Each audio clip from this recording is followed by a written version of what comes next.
علامہ صاحب وہ جنتی دروازے کا بھی بتا دیں، بہشتی دروازے کے حوالے سے بھی۔ بالکل اس کے بارے میں بہت ساری علماء نے تشریحات و تفسیرات بیان کی ہیں۔ اب میں نا ناظرین کو اپنے انداز سے بتاتا ہوں۔ ہاں، ہاں، ہاں۔ بعض لوگ اس پر نا بڑا اعتراض کرتے ہیں، جی۔ جی بہشتی دروازہ ہے۔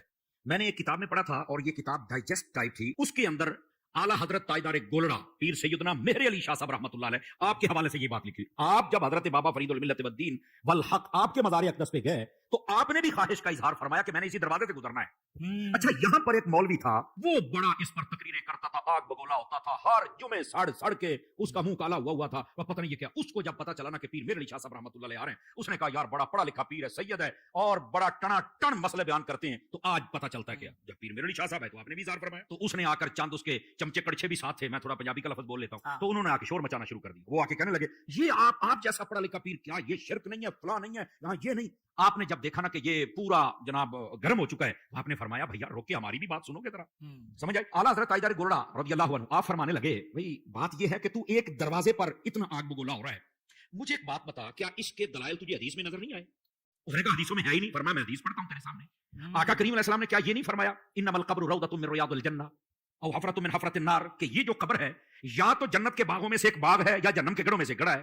کہا بالکل یہ حدیث ہے۔ فرمایا رک جا پھر۔ فرمایا جہنم کا گڑھا کس کی قبر ہوتی ہے؟ کہا کافر کی۔ فرمایا بابا کے بارے میں کیا کیا؟ کہہ رہے تھے تو مسلمان ہوتا لاکھوں مسلمان کی اپنی نگاہ فیض سے۔ اچھا فرمایا مسلمان ہے بلکہ مسلمان گر ہیں؟ کہا بالکل۔ ولی کامل ہے؟ کہا بالکل۔ فرمایا مسلمان کی قبر کیا ہوتی ہے؟ تو وہ کہنے لگا وہ جنت کا باغ ہوتی ہے۔ تو فرمایا بھئی اگر جنت کا باغ ہے تو سنیوں کو ابھی اس مسئلے کی صحیح طرح سمجھ نہیں آئی ہے، ورنہ چاروں طرف سے دروازے وہ بہشتی لگا لیتے، یہ تو قدموں کی جانب سے لگا ہوا ہے۔ پتہ لگاؤ گے تو وہ باغ کا ہی دروازہ ہوگا نا۔ اگر مومن کی قبر یہ جنت ہوتی ہے تو جدھر سے بھی دروازہ لگاؤ گے تو جنتی دروازہ ہی بنانا۔ بہت اچھے۔ آپ نے جب یہ سمجھایا تو وہ حیران و ششدر رہ گیا۔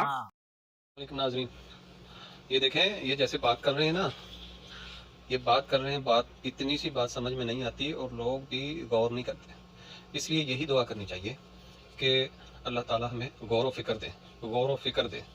دیکھیں کتنی آسان سی بات ہے اور اس کا مطلب کیا لیا جا رہا ہے کہ قبر جو ہے نیک انسان کے لیے جنت کا باغ ہے، جو قبر میں جائے گا اس کے لیے، نہ کہ اس قبر پہ جانے والوں کے لیے باغ ہے۔ اس صرف جو اس قبر میں جائے گا اگر برا ہے تو اس کے لیے جہنم کی وادی، اور اگر وہ نیک ہے، نیک انسان ہے تو اس کے لیے وہ جنت کا دروازہ یا جنت کا باغ، یا جو بھی وہ جو قبر میں جا رہا ہے اس کے لیے۔ جو اس قبر پہ آئیں گے ان کے لیے نہیں ہے، ان کے لیے تو عام قبر ہے، اس کے اندر کیا ہو رہا ہے ان کو کچھ پتہ نہیں ہے۔